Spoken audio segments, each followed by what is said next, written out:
Mr. Danial Ahmed to give his presentation, which is titled COVID-19 Pandemic Recovery, Putting Youth of Pakistan at the Forefront. Danial, over to you. Thank you very much, Hira.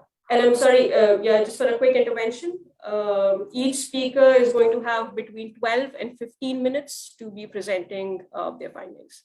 So Daniel, please. Thank you very much, Hira.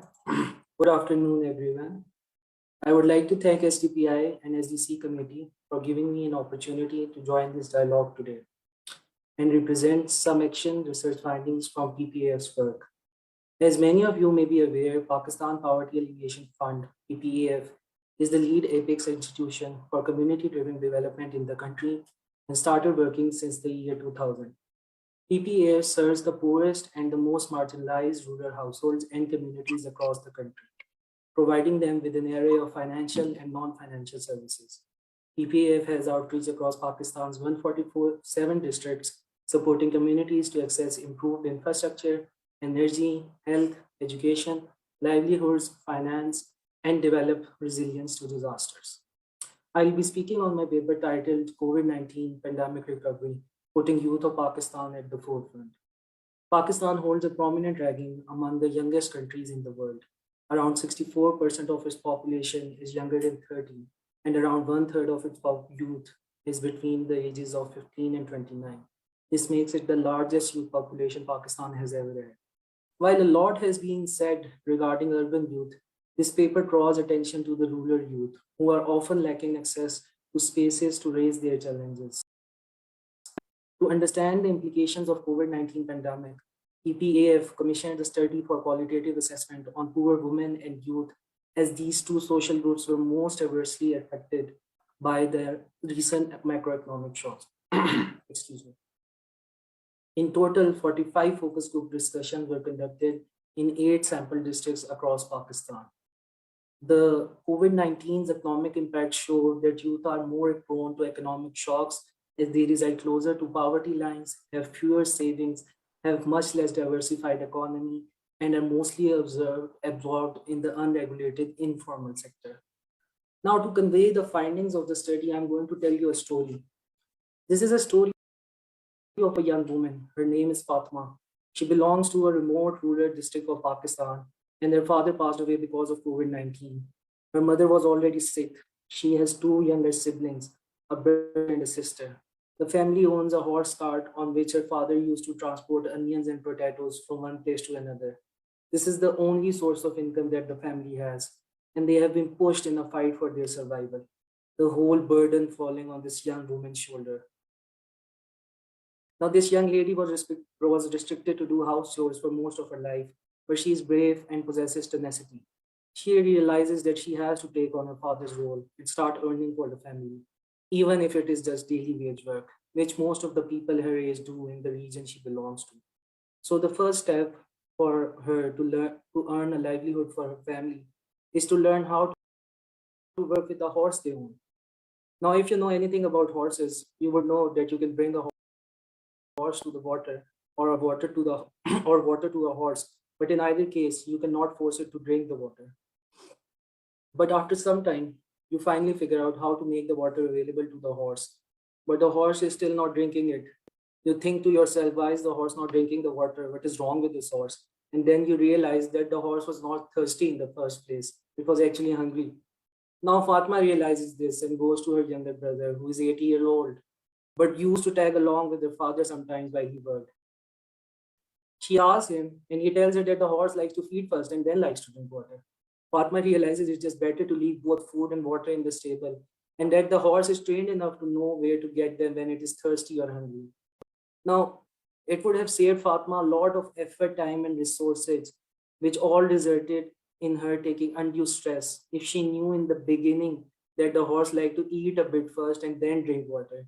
She thinks to herself she could have figured it out faster if she would have gone to her brother sooner and asked him because he had the information. He starts taking the horse outside daily, but now she has to face societal issues, including harassment, constant fear about her safety and safety of her family. What will happen to her family if something happens to her? The only source of information that he trusts are the government lady health worker that visits from time to time and the radio which is broadcasting educational programs. She thinks to herself, at least her brother and sister are learning something, and maybe they have a better future, and maybe their potential will be better utilized than her. This is what motivates her to go out daily, face even the threat of getting exposed to COVID-19 herself, and all the other fears and challenges. So she continues to earn income for her family through daily wages. Now, wouldn't it be great if she does not have to constantly worry about her family's safety and her safety? How much stress will be alleviated from her mind if she is not in a constant struggle for survival and can actually focus on building a life for herself and her family? And wouldn't it be nice that she had access to technology, a smartphone, an internet connection? She could have learned how to convert her daily income to small scale business by having access to the required information at her fingertips. The government of Pakistan is making serious efforts to address these challenges faced by the youth. The government has taken strict and efficient measures to vaccinate the country's population. 23.7% of Pakistan's total population had been fully vaccinated up until first week of December 2021. In 2019 to 20, considerable advances were made for youth skills development in Pakistan, with 0.6 million young people trained under skill development programs. Programs such as Kamyab Jawan program, Kamyab Hunarmand program.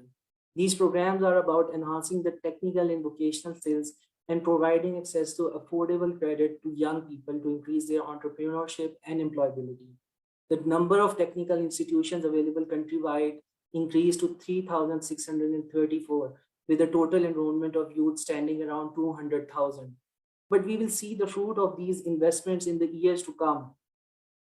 Right now, the outbreak of COVID-19 in Pakistan has imposed a major challenge on the government to prepare immediate responsive action plans and strategies that are specific for the rural youth.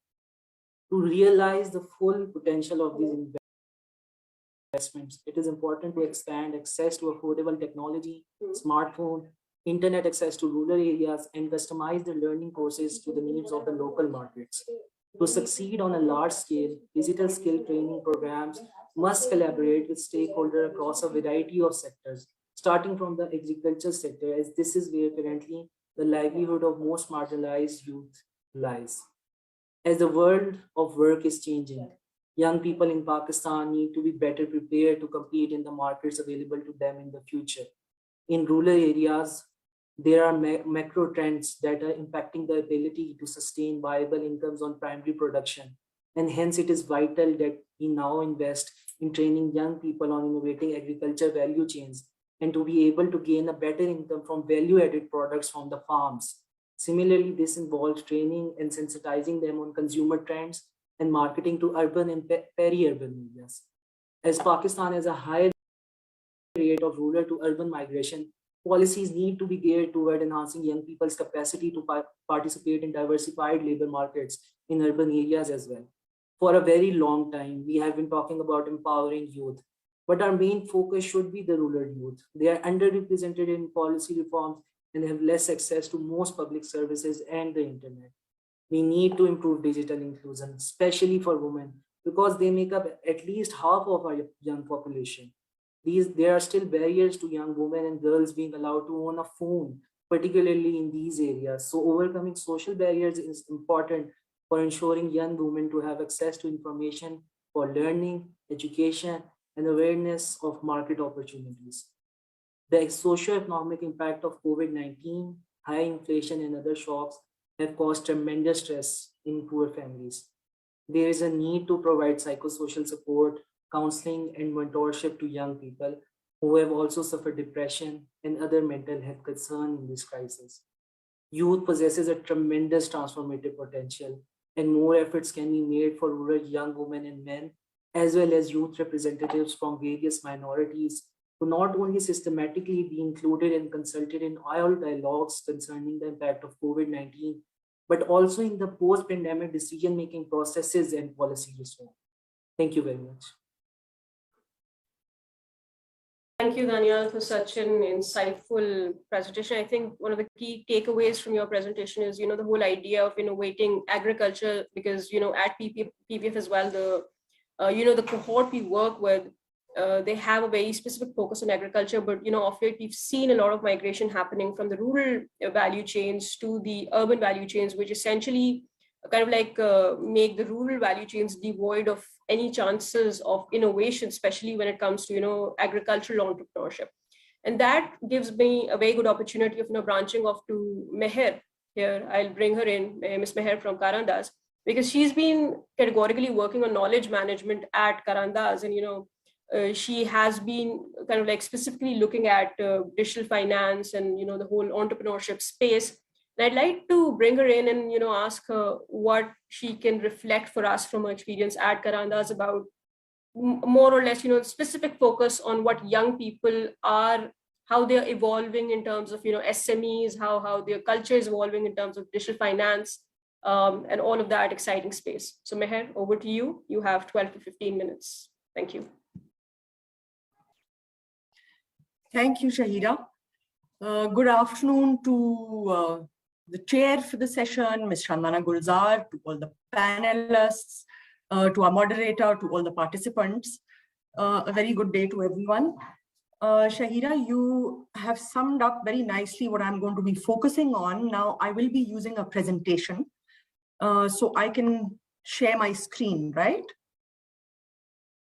Yes, you should be able to do that. Can you give it a try? Okay. We can see it, yes. You can see it? Yes, we can. Great. So my talk today, as the heading of my presentation shows, is going to focus on the financial inclusion of our youth. Why is it important?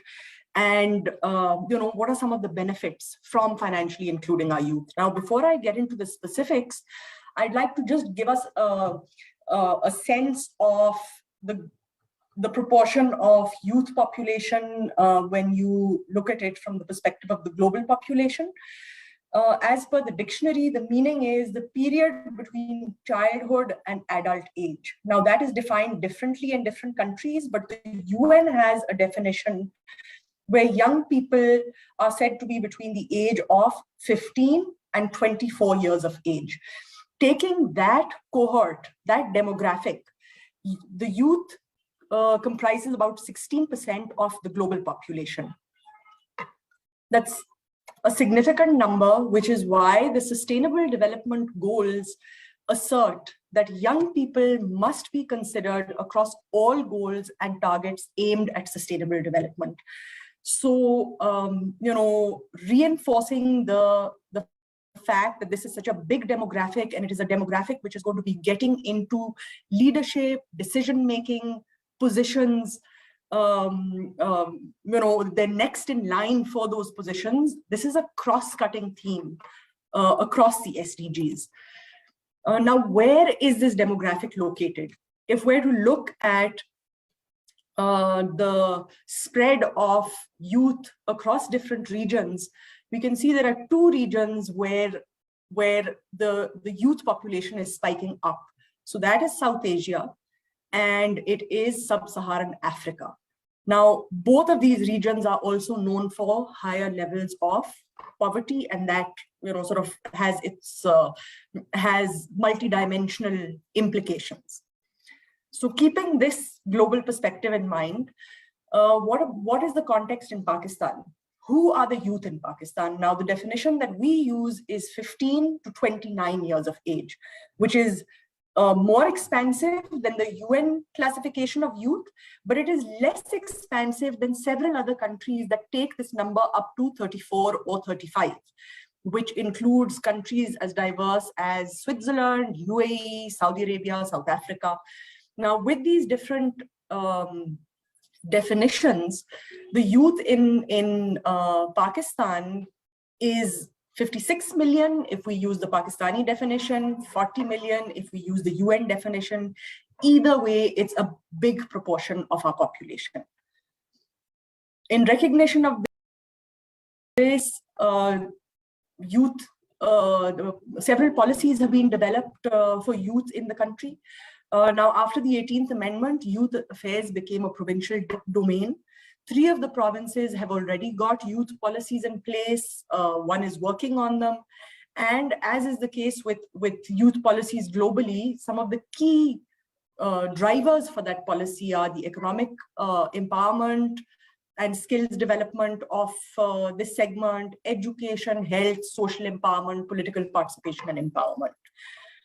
Now, given this focus, I'm going to be looking specifically at the economic empowerment of youth and how have we fared on this. When we take stock, looking at a country comparison, we see that Pakistan is lagging behind. So in terms of the proportion of the population that is not in employment or training or education, we're at 31%. In financial account ownership, of youth specifically, we're at 15%, which means that only 15% of Pakistan's youth is financially included. In comparison, we can look at some of the other countries in the region also. For example, Sri Lanka is 77%, Bangladesh is 41%, and some of the African countries like Kenya is as high as 76%. Literacy rates are also lower than a number of countries in the region. Now, over here, it's very important to also keep in mind that generally youth unemployment exceeds the overall rate of unemployment. We annually experience the entry of about 1.7 million youth into the job market, and this trend is going to continue until about 2040, given the fact that our population growth rate is quite high. To be able to absorb all these people into the workplace, we will need to maintain a consistent GDP growth rate of 7% annually. Now, that is a figure also to keep in mind. And another factor which I found very interesting was at least 25% of the youth is engaged in unstable, low-paid employment without benefits, and 35% of them in unpaid family work. Most of them are women. So in this scenario, why is financial inclusion important? Now, what is financial inclusion? When we talk about financial inclusion, we do not just refer to access to a bank account. We refer to financial inclusion as having access to a range of services, which means a bank account, it means the ability to be able to take a loan, it means the ability to access insurance. So a range of financial services, and not just access, but to be able to use those facilities. So that is what we mean by financial inclusion. Why is the financial inclusion of young people important?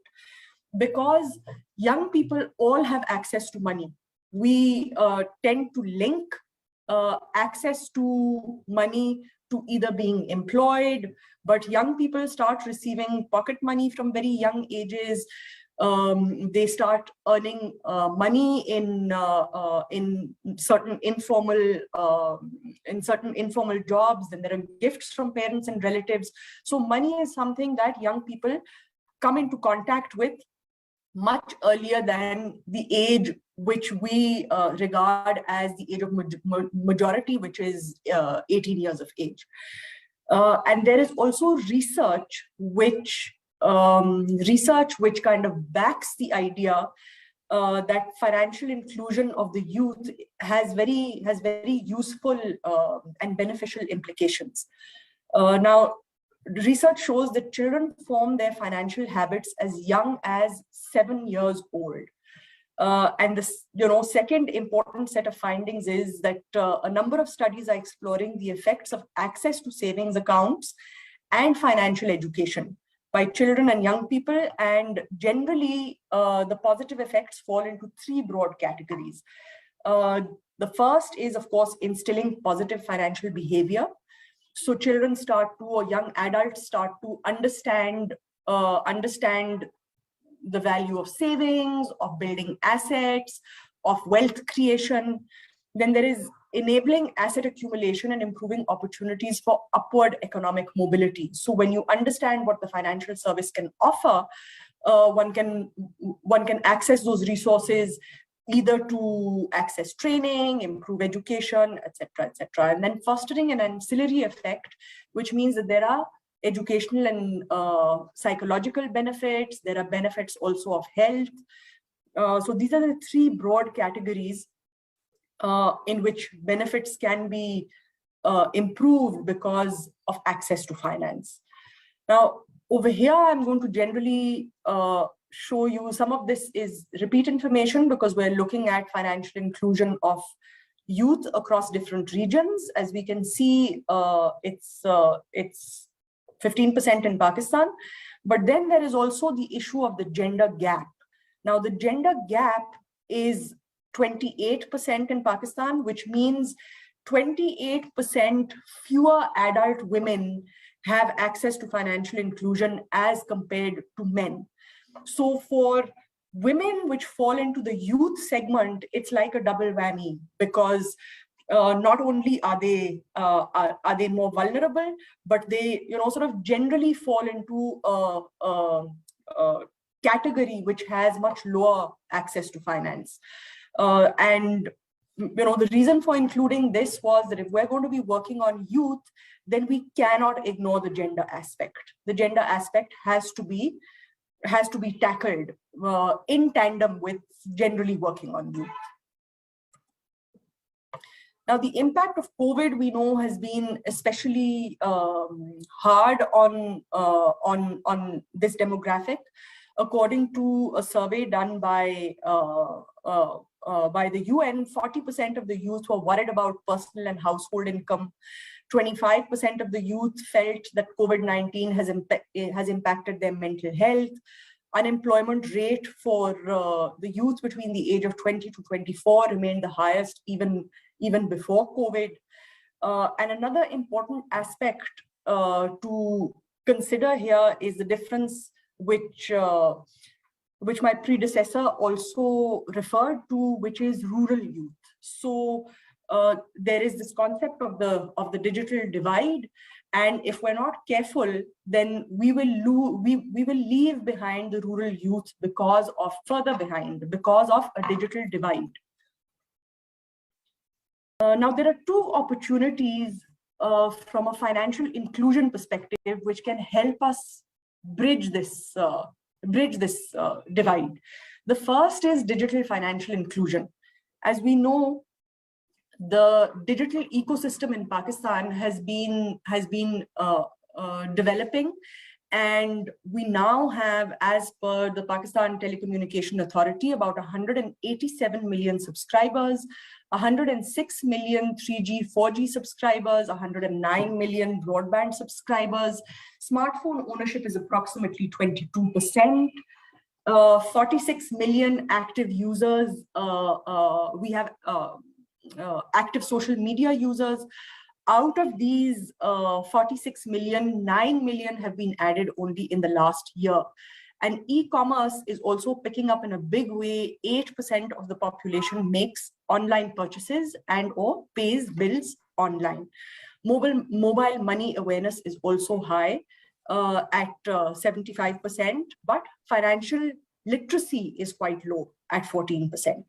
Now, the State Bank of Pakistan, as well as the Securities and Exchange Commission, have been making very concerted efforts to improve the digital financial ecosystem. The State Bank has recently launched RAST. RAST is the infrastructure that will make digital payments ubiquitous across Pakistan. It will make them low cost. It will make them real time. It will make them accessible to everybody in Pakistan. Meher, Yeah, Meher, I'm sorry to be intervening. If you can wrap in like 2 minutes, that'll be great. We are at the 30-minute mark.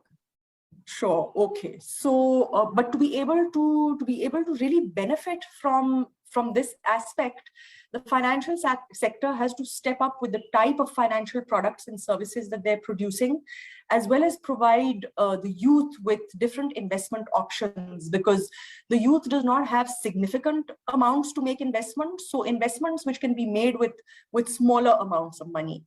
And of course, along with along with that, we need sustained work on digital literacy, on financial literacy, and on consumer protection. Another opportunity to bridge this divide is entrepreneurship. Now, in the last 6 years, Pakistan's startups have raised over 300 million US dollars. This is more than the last 6 years combined. So our startup ecosystem is really beginning to take root. We have accelerators in the country, we have incubators, we have colleges giving entrepreneurship courses. There is government support, and sort of this rapid digital adoption is really kind of pushing forward the entrepreneurship space. And we're beginning to see businesses that are founded and led by youth raising as much as $37 million in their funding rounds. So both of these, digital financial services and entrepreneurship, really present an opportunity to engage our youth and to be able to make them productive citizens of Pakistan. Now, just my last slide is just a couple of words on Karandaz's focus on youth. We've been focused on youth since we began operations in 2014. We are very particular about how we collect our impact data, which has been segregated for youth right from the beginning. So of the over 800,000 jobs that have been supported in the microfinance sector, about half of those, a little less than half, have been for the youth. And of the 55,000 jobs supported in the SME sector, about 28,000 have been for youth. Karandaz has also got a gender and a youth policy. And one of our biggest interventions to enable youth is to reduce the financial digital divide in Pakistan. So I will close there, Shahira. Yeah, thank you. Thank you so much, Meher. And now I'm going to bring in Dr. Zunaira Saqib. I think Meher's presentation overall was very telling in terms of how we need to actually rethink the whole concept of, first of all, the definition of youth, and then, of course, the idea of what defines financial inclusion. I think it was very telling to note that only about 15% of young people in Pakistan are actually formally financially included, and that generally youth unemployment tops the general averages of overall unemployment in the country, and that 25% of young people are in unstable employment. I think this is a very, timely opportunity to bring Zunaira and probably have her speak about, her work with human resource management and gauging the capacity of young people at this point, especially when we talk about skills development and, the idea of skills gap analysis, and specifically, like Meher said, the ability of young people to develop skills and be more financially included, more holistically financially included when it comes to, digital literacy. So Zunaira, I'm going to bring you in, and maybe you could speak more about what's the current status quo in terms of skills of young people. Where is the gap? What are the challenges in terms of accessibility to skills development training programs, and where do we go from here, especially considering that the startup scene is really buzzing and there's a lot of opportunities out there, but again a very dichotomous scenario when it comes to skills of urban youth versus rural youth. So Zunaira, over to you. Thank you, Shahira. Am I audible? Okay. Can you hear me fine? Yes, we can hear you. Thank you for inviting me here, and it's a great opportunity to speak at this platform and to the youth and whoever is listening. I will mainly be talking about career counseling today because that's what I've been doing for the past 2 years officially, although my experience has been in human resource and university teaching and training. But today specifically, I think it would be a good point. It's a good platform to talk about career counseling for the youth. I'm the founder of merafuture.pk, which is Pakistan's first AI-based aptitude testing company. Started this company 2 years ago. And the reason for starting this company was, I think this company or this idea should have been there a long time ago, because this is something that we have been facing for a very long time. ये वो चीज़ है जो कि हमने face की है, and then our parents have faced that, and this is something that our kids are also facing, and that is selection of a degree and selection of a career. Pakistan के अंदर एक बहुत मेन इशू है वो ये है कि career counselling के अंदर there is no guidance kids don't know how to select their degrees they don't know how to select their careers there is just option of popular choices out there parents जो हैं वो बच्चों को force कर रहे हैं कि आप डॉक्टर बन जाएं या आप इंजीनियर बन जाएं पिछले कुछ 2 decades के अंदर there is a lot of focus on business side, so business administration is a popular degree now. And now we are seeing a lot of business administration graduates in the market, but with either very poorly paid jobs or no jobs at all. So this is a problem that we've been facing for a very, very long time. And 2 years ago, when I started this company, the aim was that we are going to build something that help students, that help the youth, जो कि अपनी tin edges में हैं, जो कि अपने A levels clear कर रहे हैं, एफएससी क्लियर कर रहे हैं, इंटरमीडिएट क्लियर कर रहे हैं, उनके सामने एक पाथ रखना, उनके सामने एक इन्फॉर्मेशन रखना about their own selves so they can take better career decisions. So we started with aptitude testing in Pakistan, and aptitude testing is simply something that is pretty common in developed countries, but it is not very common in Pakistan, and the data is not available locally to build a system जो कि local लोगों को एक local needs के हिसाब से guide कर सके. So we started collecting local data. We went to Pakistan's top universities. We went to the degrees that are being offered there. We talked to the graduates. And we started collecting a lot of data to build up an AI model, and eventually build up the website merafuture.pk, which is all about AI-based aptitude testing. And when we started the company, COVID was something that was happening in China, but it wasn't something that people in Pakistan knew would come. It was January 2020. And we started a company, and by March, the COVID frenzy has taken over everywhere basically, and schools were closing down, and colleges were closing down. So the year 2020, the first year of our company, we had a lot of struggle, and the struggle was there due to multiple reasons. One, you go to schools and colleges and you try to approach individuals and you try to approach parents and you tell them there is need of career counseling, and they don't understand what career counseling is. So in Pakistan, there is a perception that career counseling is equal to getting admissions in the university, whether that be local universities or that be universities abroad. Mostly people would think कि आपको किसी हर university में अगर admission करवा दिया जाएगा, that would be career counseling. So when we would tell them about aptitude testing, especially AI-based aptitude testing, they wouldn't understand what is that product and why do you need to have aptitude testing or have more information about their own selves to take an informed decision. So there was a struggle with that, and there was a struggle of COVID, of course, because schools and colleges, they were struggling, and they were closing down, they were opening, they were closing down again. So whole 2020 year went like that.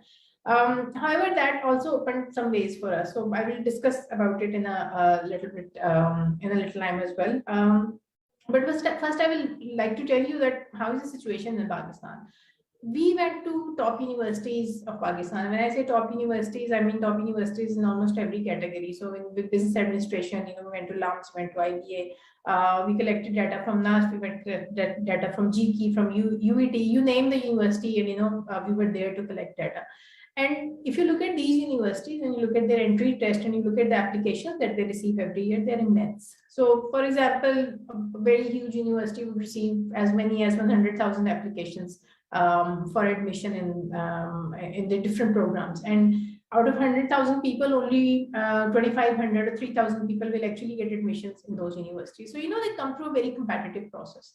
And after such a competitive process, you would think that these students are there, they should be happy in their degrees, they should be very proud of themselves that they have made it this far, they are into Pakistan's top university or universities, and everything should be rosy. But that's not the real picture, because when we went out there to collect data, we found out that almost 70% people, अगर मैं सब degrees की आपसे बात करूं, students were unhappy, and they were not unhappy because the teaching is bad or because the teachers are not good or infrastructure is not good. Those are separate problems. They were unhappy because they realized after coming into those particular degrees after 2 or 3 semesters that degree is not for them. And that is very, very true for 2 professions, particularly one medicine and second is engineering. And of course, the reason is that these are the 2 professions where people are most forced. And this is a very sad state of affair. The students are getting into degrees, they are getting into universities, they're working very hard, they are taking positions in board, they are taking straight A's in A levels, and then they are in that university and in that degree and they are unhappy. And most of them can't turn back because, of course, we are a developing country. Most of them come from middle class background. So when parents have spent 2 years, 2.5 years on them, investing in them, there is no point of even asking or having the courage to go to parents and say, this is not for me. I don't want to do this. Maybe I want to end up in social sciences, or I want to end up in fashion and design. And and I think there's very less thinking about it, that when these very students who are bright students, because एक हमारे concept ये है कि बच्चे नालायक होते हैं, तो नालायक कोई बच्चा नहीं होता, but because they are in the wrong degrees, that's not as per their aptitude.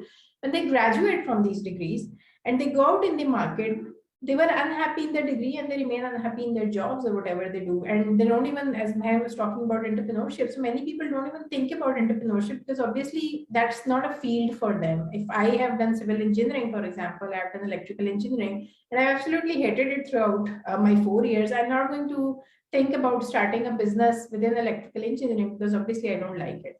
So when there is no job, I'm unemployed, I'm unhappy, I'm a burden on the economy, I feel very depressed. Parents are thinking we have invested so much and there is no return. And these are all the problems that are around us for a very, very long time, and nobody is talking about it, nobody is discussing it. And parents are forcing their kids, and teachers are taking pride, and schools are taking pride in the fact that their students are scoring straight A's or highest marks. But nobody really tracks down their progress into the university or see what actually happens to those kids. And now I go back to the point of COVID. I think, of course, COVID is a bad thing, and it really did a lot of bad things for, especially for education sector and economy and everything. But in a way, I think you have to, if you look at the positive, one of the things that COVID did was it created an existential crisis for schools and colleges. Eventually for universities as well, but my focus is schools and colleges because these are the ones that prepare them for university. And existential crisis, I mean that students are taking online classes, and parents for the first time realize that there is not really much being taught there, and our schools and college really contributing in progress and in the development of the students. And eventually when they are giving exams, everybody's scoring straight A's, and a lot of people are taking, जैसे आपने FSC के results में उसमें देखा कि 700 out of 700. So the question is is it really that's what schools and colleges responsibility is? And if we are paying such high fees at private school institutions, then and online they can learn the same thing, so are the fees really worth it? And schools and colleges, they were struggling with parents giving them fees, or saying that you should be paying fees because we have to pay the teachers and everything, but students are learning those things online, and there was not really a lot of expense on the school part, so there was a lot of existential crisis. And I think that again brings us back to the point where I say it's a positive thing that maybe for the very first time parents and students started thinking about career counseling. That are we really in the right careers? Is science really a good choice for our kid? Is arts maybe something that they would thrive more? And if the schools and colleges that we are sending them in, is padhai the only focus of it? There is no extracurricular activities, there are no focus on development, there is no focus on critical thinking. So are we really making our kids, genuinely good citizens or people who would contribute towards the economy, or are we forcing them towards a side where our parents forced us, and eventually we are doing the same for our kids? So I think that COVID is sort of, when it brought the existential crisis for educational institutions, it made parents and students think as well. And I think this is the right time for everybody to start thinking very positively about career counseling. And it is not to promote merafuture.pk, it is just to say that if we start putting students in the right degrees, if we start actually looking at their aptitude, if we start properly guiding them, then we are genuinely focusing on the youth. Because imagine a kid who is happy in their degree, who are happy doing what they're doing. So when they graduate, even if they don't find a job, so as Meher was saying, there's a lot of opportunities in entrepreneurship out there. They are likely to become job creators, if not job seekers. So, if they don't end up finding the job, you won't have a lot of youth complaining that there are no jobs out there, because they are eventually creating the jobs for other people.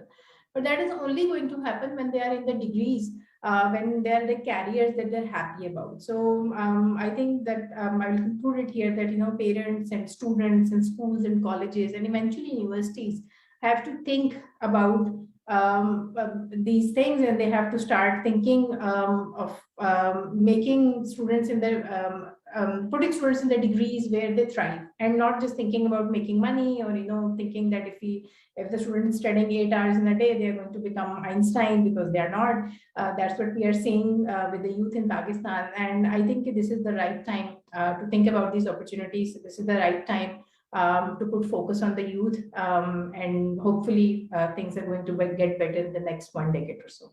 Thank you. I will conclude my talk here. Thank you so much, Dr. Zunaira, for that. I think, your conversation really gave us a lot of food for thought in terms of, how specifically COVID, I think this was long overdue, this whole conversation around rethinking, how holistic or not holistic the career dimensions are within Pakistan, especially the global South, I would say. This conversation was long overdue, but I think COVID has really amped up and expedited the urgency of it. And just anecdotally speaking, I was speaking to a lot of young parents, especially millennials who've just recently become parents, and they're really rethinking the idea of schooling altogether. So they're really drawn towards homeschooling because that gives them a lot of hands-on opportunity of, being very much in touch with what goes around their child, and, how they're actually brought up in a world where things are very different, perhaps, from what they were 20 years ago, 20, 30 years ago. And that, again, is a good opportunity of me getting towards Mr. Dawa here, because Dawa, you've been working on climate action in Pakistan. And I think that really ties very, very smartly with the title of this conversation, which is the urgency of placing young people at the center, and I would say at the front and the center of Pakistan's post-COVID development agenda. I think drawing from what Daniel mentioned at the very beginning, the research study that we did at PPF really found that nearly 37% of households which were employed in daily wage employment, so daily wage labor, they were very highly vulnerable to changes due to the climate emergency. I wouldn't even call it the crisis, it's more of an emergency now. But despite that vulnerability, despite such a significant vulnerability of nearly 37% households, when we went around to these rural households and we asked them how urgent do you think is the whole climate emergency for you or your family, they were like, it's not really super urgent. So maybe you can speak about how, first of all, there is this gap of, I'm not sure if awareness is a very smart word, but then what is this gap of, rural households and urban households not really being able to gauge the urgency of climate crisis?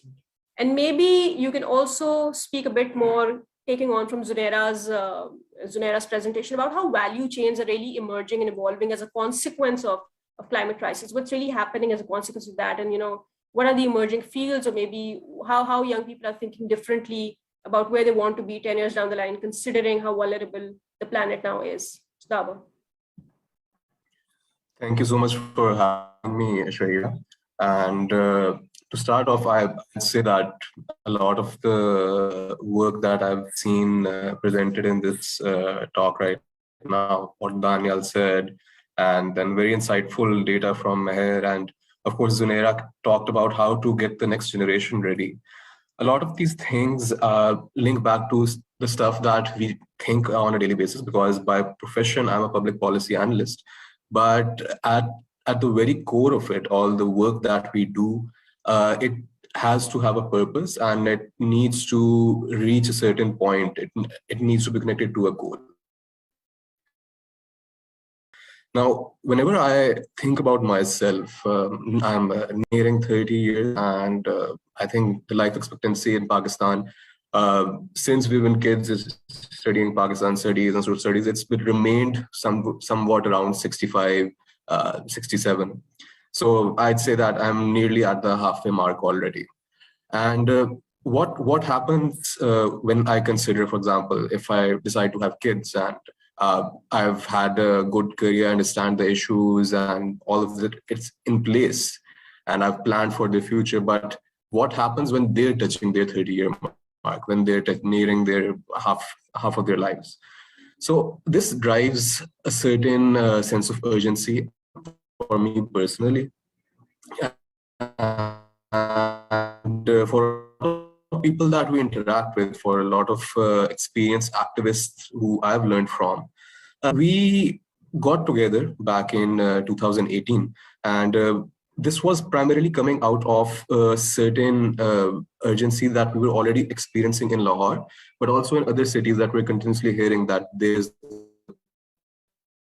a problem with water quality in Karachi.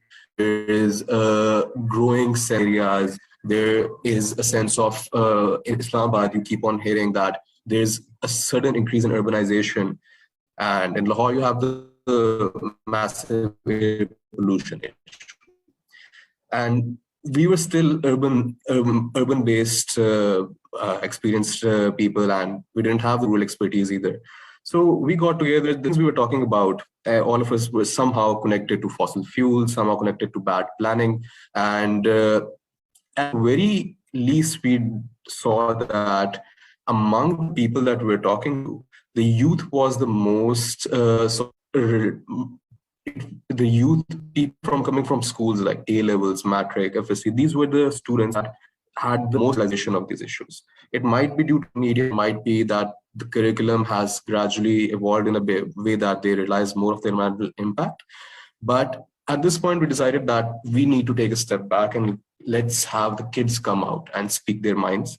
And I'll start sharing my screen a little bit. And there are two images that I want to share particularly. And these are students from schools in Lahore. And we wanted them to be at the forefront of any protest, any march. We had about 2,000 students participate in this and came from very, very different backgrounds. I'd say these were, you had Boy Scouts from government schools joining the same march as you had kids from very high-end private schools. And their messaging, their demands, their understanding of the issue was very different. We talk in technical terms, we talk in particulate matter, we talk in CO2 emissions. Their understanding was very simple. This cannot go on. And if it goes on, it's probably that all of us can't be in the same planet as it's happening. So this realization, and of course, when we organized this 2019, just a year after we were all in a lockdown, and we were in a once-in-a-century pandemic, which is in fact linked to, again, environmental and climate issues. It could not have been possible that a virus that, a novel coronavirus that did not exist certainly was born. And a lot of the research shows that deforestation, closer contact between humans and biodiversity is increasing these risks. And at least the new reports that we see, they say that it might not be a once-in-a-century event anymore. We might have two such viruses, we might have 3 such viruses, all going back to increasing temperatures and pollution and environmental degradation. So it had to be sort of put at the forefront. We have to set the stage for a generation which is going to experience this more and more. And they have to be more, they have to be a part of decision making. They have to be a part of our politics. The youth especially has been a very apolitical actor in Pakistan because the goals that they're aligned with generally don't match with their own future understanding of this country. So we decided that as people from cities, at least get these students together. And at the same time, we were having these climate marches in very, very smaller towns. We were having this in Bagh in Azad Kashmir. We were having this in Mardan, Mianwali, Sakhar, Bahawalpur. We were having these multiple marches on the same day. And students, primarily students, were out. So what do we demand? And I want to connect this back to a lot of things that speakers have already said. The primary demand is, Shahira, you also said that we're in climate emergency, but there isn't enough recognition. This was the first demand in our manifesto that we, as a country which is most vulnerable to climate catastrophe, we have to declare a climate emergency. And each of our policy actions, each of our, I'd say all of federal government's divisions, every provincial ministry should be cognizant of the fact that whatever they put out as an intervention or policy decision, it should be it should recognize that the things that we do on a daily basis, the sort of economic incentives we give, the sort of policies that drive the behavior of the public, they will have a climate impact, and how are we making it more sustainable? Now, when we say climate emergency, people say, a lot of people came forward that what does it mean to have a climate emergency, and in practical terms, what do you want? Number one, of course, kids have their different ideas, but we also want to guide them in a way that is contextual to Pakistan. So we told them that Pakistan has a National Climate Change Council. It has not been convened. It has not been convened since it was created after the 18th Amendment. Once and again, there's no representation of youth in the National Climate Change Council. Again, there's the provincial climate environmental protection councils, no representation for youth. So these are the agenda items that we started giving them, because you have to understand where this policy driving actors, the kids especially. Whenever I say kids, I'm basically talking about anyone who is under the age of 24, who might still be in university, college, school, anywhere. Or of course, we have children who are out of school as well. Even their voices matter. So you have to put them in the agenda which addresses their issues and concerns. And of course, as people who are more experts who are linked to environment, climate, they guide these actions. They present them the evidence to make the decision making on. The next agenda item, it was sort of what we link back to sort of actions that have to be driven here. And it was, in my back, there's the azan going on, but I'll continue on. People can still hear me. We wanted that the economy should move towards a more sustainable model. And as a sustainability expert myself, there are a lot of things in Pakistan on a daily basis that I myself do are not very sustainable actions. I still have to drive to work. There's no public transport. I still have to consume water in a way, because water in particular cities is being sucked up from the ground. We shouldn't be taking out groundwater with a limitless approach. So there are certain actions that I have to do because the government has not provided me an alternative which is more sustainable. And our children are very cognizant of this issue as well. Moving on, the further demand we had was that the climate change policy needs to be renewed. It was made in 2016. We've tried to summarize it into digestible bits for students, and again, they realize what new actions have to be added. And the pandemic diseases is an agenda that was not included in this policy. So you have newer areas that need to be included, and you have to get the stakeholders on board who understand this. We also, I've already mentioned that convening the National Climate Council should be the first step to do all of this, and it should be inclusive of people from youth. And this was something that is being experienced in all Pakistani cities right now. Lahore has a big air pollution issue, but all the other cities, Multan, Faisalabad, Karachi, Peshawar, Islamabad, Rawalpindi, you cannot see what beyond your radius of 2 kilometers. And this is not normal. As children, we saw our cities very clear with blue skies. If you were in Islamabad, you could see the Marglas. If you were in Sialkot, you could see the mountains of Kashmir. And if you were in Lahore, you could see blue skies where you used to fly kites. So a lot of these things we want, the demands that we link back to is what sort of future we want. And future is going to be for people who are young right now. So what happens when they don't have a voice?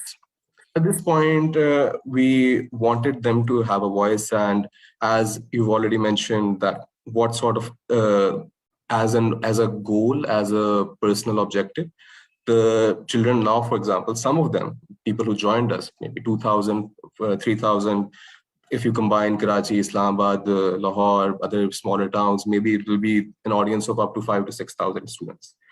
They realize they joined us, they probably needed permissions from their parents, but there might be other kids. So if you collectively want to say something that people who are really, really concerned, youth within Pakistan, it would be somewhere around 50 to 60,000. People are really, really concerned and also understanding. Concern and understanding is a little bit different. Now, what can they do? Already something that I think already Daniel was pointing at, and Shira, you pointed at, Dr. Zunaira was pointing at. that what are the sort of understanding that we need to now create, or the skills that we need to institute into our kids, and what can they do beyond their own education that might be limited of what they do in their universities. Now, I was in another panel which was talking about the Kamyab Jawan program, and one of the speakers had a very interesting idea that you're going to give out these loans to students from different universities. Why not align 30% of these loans into projects that will only be looking at sustainable products and sustainable manufacturing and other sustainable services? You can simply incentivize the youth who don't even need degrees in, as a matter of fact, for working to a particular business model. So you are going to, if you align 30 to 40% of the loans that you're going to give out, the entire business chain or value chain that is going to be behind these businesses will become sustainable. It will drive, for example, if you're going to agriculture, it will drive your regenerative agriculture models. It will drive organic agriculture. It will drive vertical farming. If you go towards your air quality industry, people will be working on EVs, people are working on battery technology. So you're going to be both arming students with opportunities, a young youth with opportunities, but you're also going to be economically benefiting the country in a way that will make sure that its economic development is sort of linked to what sustainability we want. And there are further, if we had more time, we'd go on and on about this. But the fact here is that our current understanding of climate and environment is weak, and we need to further educate and make sure that when we're educating, it is with the agenda that the young youth that we want to learn from us or who are already well informed, they also have a seat on the table whenever it comes to making environmental and climate change policies. And this in general is what the agenda of climate action was. So that is it from me. And I, of course, will be available for any questions on. Thank you. Thank you so much, Davar. And I think I remember you mentioned in perhaps one of your interviews or conversations that, you know, every generation has its own one challenge, which is very existential to that generation. I think climate emergency is that for the millennials and the Gen Zs. And now with all the presentations done, I think we can open the floor for questions. But I think my first question will be for you, Davar, as well. And I think when we bring in the chair, Ms. Chandana, she can speak perhaps a bit more about, you know, what are the challenges when it comes to advocacy with the parliamentarians. But right now, probably the first question will be to you, Davar, that, you know, Climate Action Pakistan is a very youth-led initiative. So when these young people, and of course, the title of this conversation is the urgency of placing young people at the center.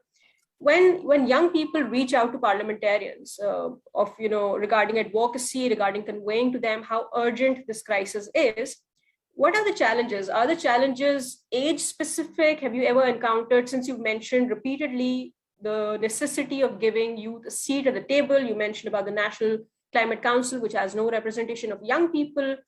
Do you think one of the main challenges when you go to these parliamentarians is that, you know, there are no young people out there within the chambers of power and decision making, policy making? And is that why you think there is some reluctance in taking this conversation forward? And that also ties to the second question we've received from Ms. Aisha Salma at PPF, that, you know, how do you think the situation of advocacy perhaps on climate emergency, how does this compare with the situation in other comparable middle income countries, which we can look at? So Shreya, a very interesting question. I already read this one. And as a matter of fact, while we're speaking in the Indian Parliament, the current session that is being held is completely dedicated to climate change and climate emergency. The Pakistani Parliament has never had a session on climate change. It has different occasions and questioning. You have question hours, when you have question hour, people can ask questions related to it. But we've never had an entire session dedicated to climate change. And India is currently speaking about it. It has, of course, their democracy has their own issues and limitations. Our democracy has its own limitations. But anyone who is in parliament right now, even in Pakistan, I'd say that it should be very, very important that they have an understanding of where Pakistan stands in a climate change risk index, where Pakistan stands as an environmentally vulnerable country. And every region in Pakistan has its own issues. And when we talk about policies or debates, what's happened in Pakistan is that we've very recently, recently talking about not understanding on politics or democracy, that we got our devolution about 10 years back. And it has still taken us 10 years to get the provinces on board with a lot of things. So provincial capacity is limited, but the policy making still has to come from somewhere.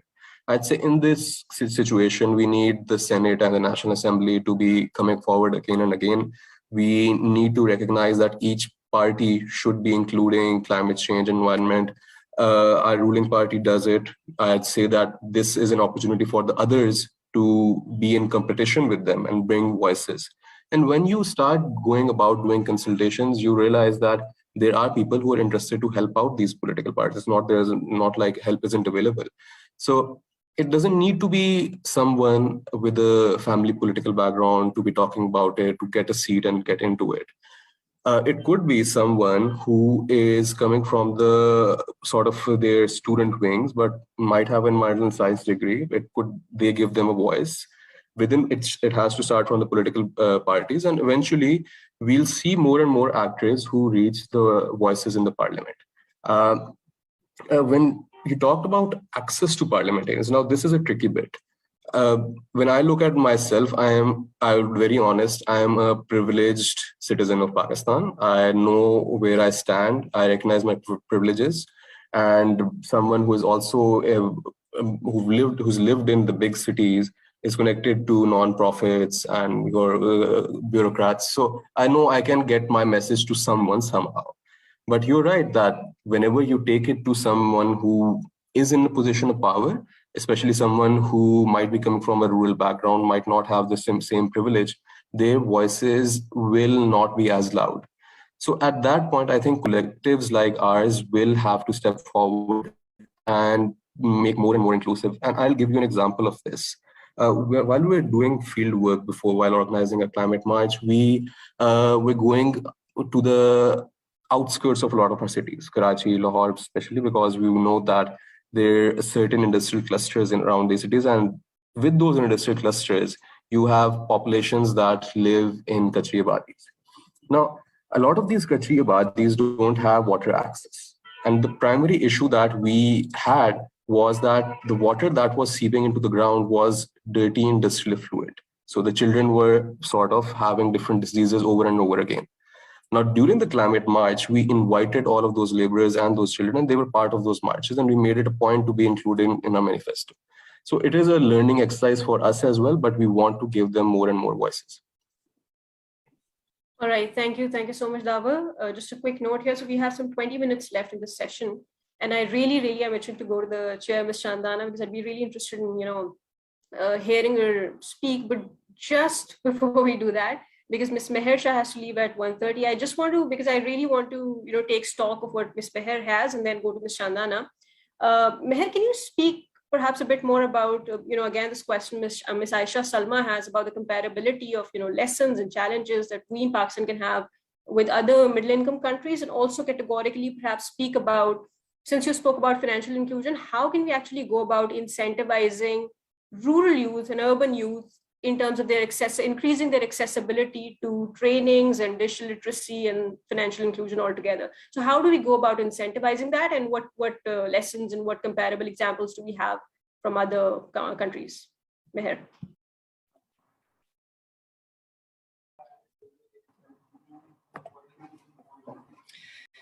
Ji, Shahira. So yes, with youth, we have, with the rural youth specifically, we have a significant challenge.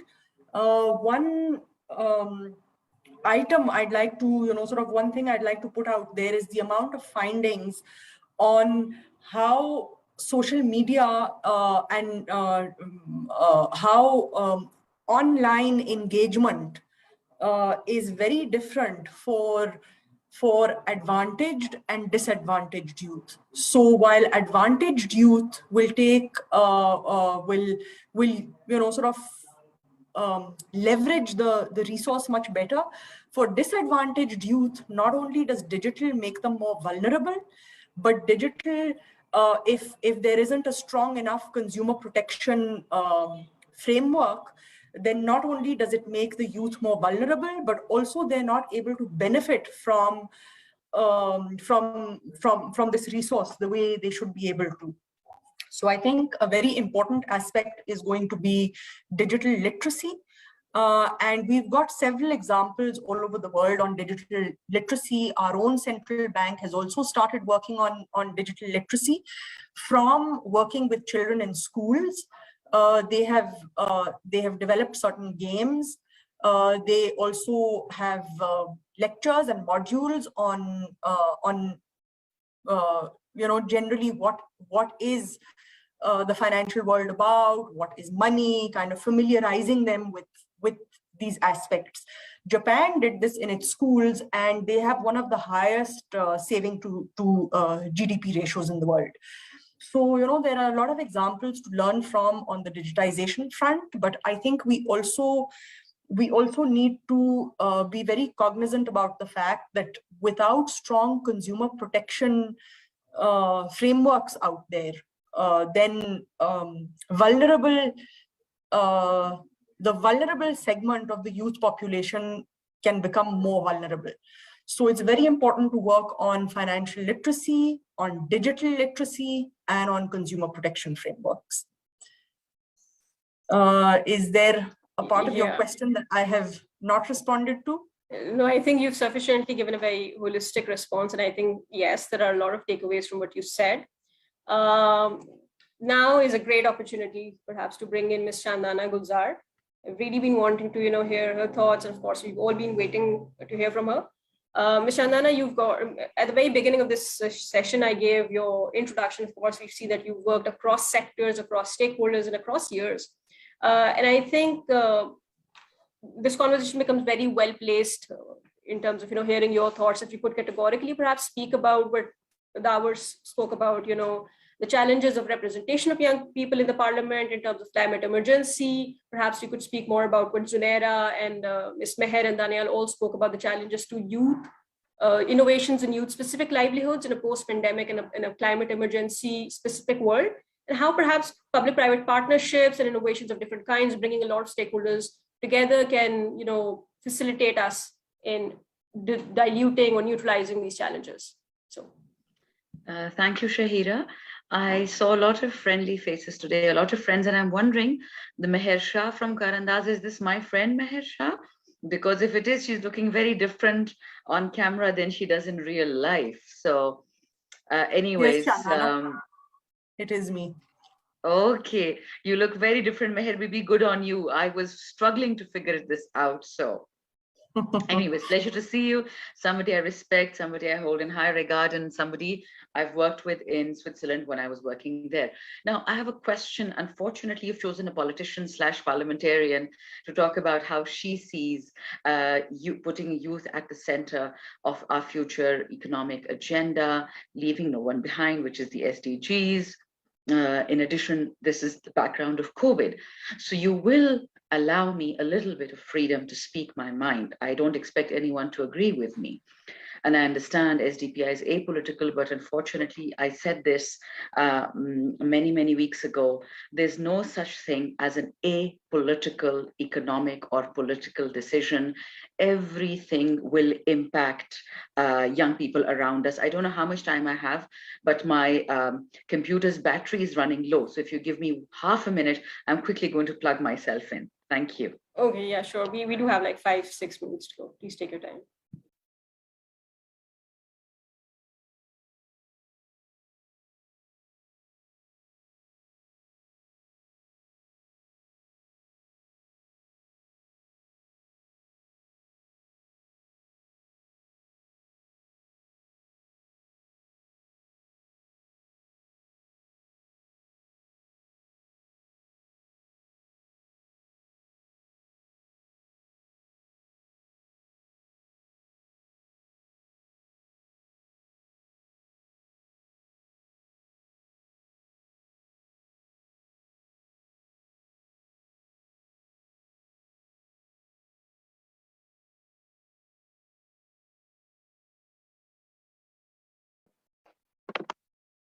And I am back.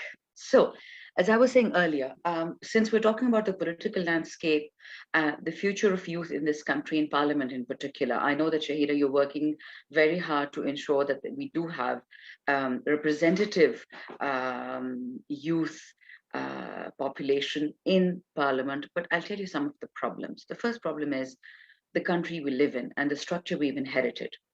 And this is not just about PTI. I can assure you, I don't know what happens to PTI in another 5 years' time. So right now, I do have the luxury of being giving a morally superior lecture. Again, time will tell whether my words stand true or not. But if you have in this country only 2 people who are fit to run, you know who I'm talking about, 2 of our main prominent political parties, the son of an ex-prime minister, the daughter of an ex-prime minister, and you feel that out of 342 parliamentarians at present, thousands of politicians in Pakistan, young talent people like you, like Meher, like Danial, like Davar Saab, if only 2 young people from 2 prominent families, regardless of the sacrifices their parents have made in the development of this country, if you feel you're going to hand down democracy from generation to generation, and you're going to hand down a political seat, and I've said this before, if Pakistan's army chief, his son becomes the next army chief, it's one thing if he becomes a soldier, or a doctor's son becomes a doctor, or an engineer's son becomes an engineer or a daughter. But if you're going to hand over this country to your children because you think you brought them up well, which I don't dispute, or that you taught them politics from an early age, which I do not dispute. But if the order of the merit is going to be placed simply in your bloodlines, then I'm afraid this country is lost forever. I can assure you. And I'm not just talking about two of the main political parties, the smaller ones too, QWP, ANP, JUIF, everyone is, and now TLP. So if the idea is that democracy runs in blood, then the country's had it. That is my first political point. And as I said, at this point, PTI doesn't seem to be plagued by it. We do have 2 families that are more prominent in Parliament in PTI who have this family thing going on. And I don't approve, nor am I representative of that. But if in 5 years' time, PTI goes the same way, then I'm afraid I don't have very good news for the country. So that is one thing. A bit depressing, but it's a reality check. My brother has remained in one of these family-oriented political parties, and we've had first-hand experience of how the country is never at the center of decision-making, nor is youth. I personally have an admiration for Bilawal Zardari Sahib because he's a young, educated man. His heart seems to be in the right place, and I pray that someday he does form at some point the center of Pakistan's government. But for that to happen, he will have to have an independence of opinion. Now, that is my very opinionated opinion, but I did warn you at the beginning. Now, coming to what my colleagues just said, if we are to place youth at the center of Pakistan, your finance ministries, both at the provincial level, the AJK and GB legislative assemblies, and your center, your federal government, they will have to have in the planning and development ministries 2 things that are not there yet, and they are very dear to my heart. One, I work on these at the SDG Secretariat as a convener for SDG 5. You know how we make a PC1, right? In planning and development, every time you're to execute a project, you have a project document called a PC1. You have it in provinces, you have it at the center. You have something called PC5 and PC6, which are supposed to be monitoring the project itself, the end users, and why and how the money was spent. That project document, you've never seen that in Pakistan because people are terrified of actually owning up to the mistakes they made in allocation and spending of the money. And you can open up any document in the last 74 years and you'll see a disaster in public sector spending, whether in provinces and the center. Now, unless you have a project planning document where the government of the time is answerable to the people where they spent their money. Did you spend money on projects that would impact the youth? Did you spend your money on projects that would impact young women? Did you empower them? Did you disempower them? Whatever projects that you were making, you were big roads, hospitals, or schools, irrelevant. Where did you make those schools? Did you have a youth population there? Did you have a significant women population giving birth where you made a hospital, young girls? If you don't do that, then no matter how much money you spend, youth is never going to be at the center. Now, you're a country, as Meher very ably explained, that has a youth bulge, whether it's 40%, 70%, 50%. That's a lot of young people. And are you caring for them? Now, this government's 2 flagship programs, if I were to say it myself, probably would sound like just me pandering to my own party's politics. But Hafiz Pasha Saab is somebody who is not from PTI, somebody who I respect immensely and who criticizes us day in, day out on our economic policies. But the only 2 things he praises of PTI are the Ehsaas program and the Kamyab Jawan program. And now, of course, the third one, which is following soon, which is the Kamyab Pakistan. My only concern is that if PTI government doesn't come back, would these be carried on? And I hope to God, like the BISP, they will be carried on. But I can tell you, we can talk endlessly about the impact of policies on youth and how you put them at the center. But unfortunately, at the end of the day, you do recall Mr. Bill Clinton, who said this once, and it's not a very polite sentence, but he said it, I didn't, so I can easily repeat it. He said, it's the economy, stupid. So if nobody gets that, and if my government doesn't get it, then that line is going to apply to us. And if other governments don't get it, it's going to apply to them. It's all about the money and where you allocate the resources. There's no such thing as an apolitical economic decision. If you're going to make Pakistan's rich richer, shrink the middle class, and destroy the poor, you've done what you came to do. There are no mistakes in these kinds of decision making. So all I'm saying is what the government is doing seem to be headed in the right direction where Ehsaas is concerned and where Kamyab Jawan. However, I can complain to you about one thing that is happening in KP government, PTI, both center and KP. And because I'm from KP, I have the freedom to criticize, because KP government, for example, we've put women's development under the social welfare department. Now, for God's sake, if you want women and girls in particular development, you don't put it in the social department, social welfare. In contrast, Sindh is doing much better. Since Women Welfare Department, they may not be delivering much, but at least their organization is better. They've got a law which talks about women not getting married before the age of 18, which impacts economic decision-making of families. So I'll be fair when I criticize, but I can tell you this, that no government in Pakistan till date, except, and this is the tragic part of it, that the only time in Pakistan you had inclusive development and inclusive decision making was not in a democratic government. It was a time of President Ayub from 1960 to 70, where you saw Balochistan rising and KP rising. Now that is a tragedy of the commons, that only when you have an unelected and unrepresentative government is when they decide for the people, by the people, and of the people.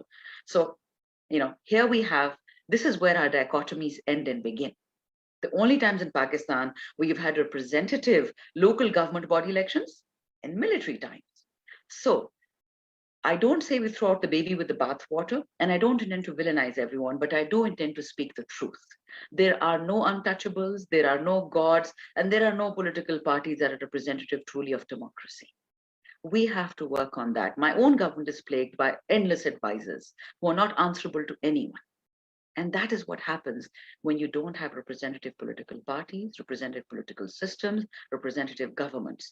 So what is the answer to that question? When will we see more young people in parliament? My guess is for the next 5 to 10 years, you'll see more young children of young, older political people bringing their children forward, daughters and girls.